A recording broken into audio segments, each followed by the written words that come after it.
Hey guys, it's me Jocelyn. So today I'm going to be showing you some simplistic transitions on alight motion. Now these can be used for like more aesthetic or simple edits, or even for beginners, honestly. It's just depending on like the kind of like theme you're planning for your edit and everything. So yeah, let's just get started. Also, I want to state I will be talking a little bit fast, so this video, it kind of could be for beginners, but like you could slow down the video a little bit. But I'm just talking as if I would in like a normal tutorial. But if you need like beginner transitions, I have tons of tutorials on my page for that. So yeah, let's just get started. First things first, you're gonna need to go ahead and add tiles onto both of your photos and have them mirrored.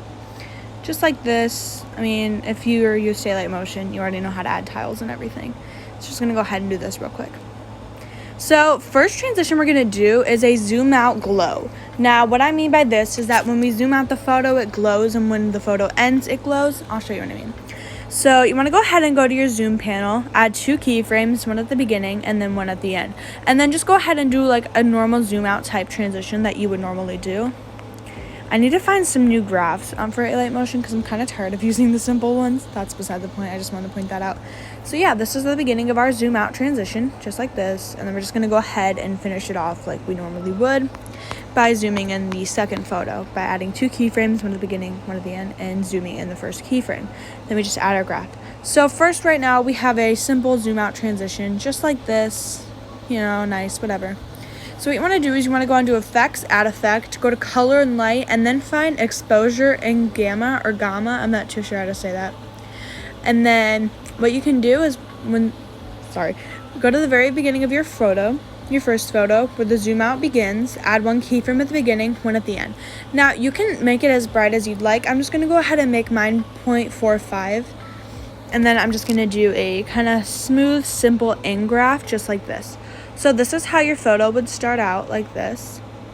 And then on this photo right here, what you want to do is you want to go back onto your exposure and gamma, and then go to 0.45 again, or you can make it brighter this time. And then this time, just add 2 keyframes, your first keyframe being the 0.45 or whatever you chose, and the second one being just 0, setting it back to its normal coloring, I guess. And yeah, this will be the first zoom out transition glow. I like this. It's very simple, and obviously add motion blur for a smoother effect. You should always add motion blur onto anything anyways, because it always makes it look a million times better. And this is the outcome of this first transition. And yeah. Okay, this next transition is honestly a fan favorite of mine. So you're going to want to have your photos set up like this. You're going to want to have your first photo directly underneath your second photo. And I added a little marker just to show when my second photo begins. So yeah. So you want to go ahead and go onto your second photo and turn the opacity all the way down where your marker is. Now you can add a keyframe and then add 1 at the end, and then just turn the opacity all the way up. Now you can adjust your graph to your liking to see like how fast you want it or not. You can leave the transition like this, which is very simple and I love it. But I also like to add exposure onto it, just like our previous transition, just because it gives it a little bit of a glow, and I really like that. So yeah.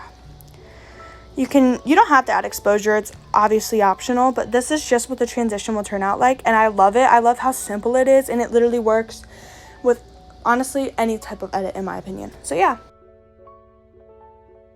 This next transition is just a flip, so go ahead and go on to 3D and then just add flip layer onto there.